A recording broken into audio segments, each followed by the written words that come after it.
ચોમાસાની વિદાય બાદ હવે રાજ્યમાં ગરમીનો પારો વધવાની હવામાન વિભાગની આગાહી। અમદાવાદમાં 37 ડિગ્રી તો કેટલાક જિલ્લામાં મહત્તમ તાપમાન પહોંચી શકે છે 38 ડિગ્રી।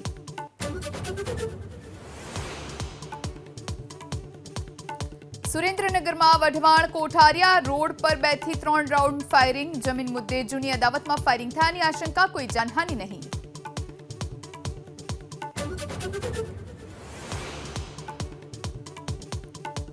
કાલે પ્રદેશ ભાજપની બેઠકને લઈ રાજકીય ઉથલપાથલની ચર્ચાનો ઉડ્યો છેદ। સદસ્યતા અભિયાનના રિવ્યુ માટે બોલાવાઈ બેઠક। સાંસદો, ધારાસભ્યો અને પૂર્વ ધારાસભ્યો રહેશે હાજર।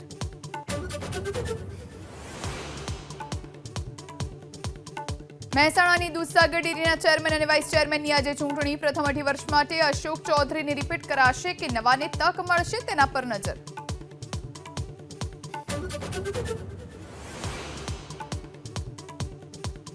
ચેન્નાઈમાં એર શો દરમિયાન લોકોની ભીડ વધવાના કારણે દુર્ઘટના। ગભરામણના કારણે 5ના મોત, 80થી વધારે લોકો ઇજાગ્રસ્ત થતા હોસ્પિટલમાં સારવાર હેઠળ।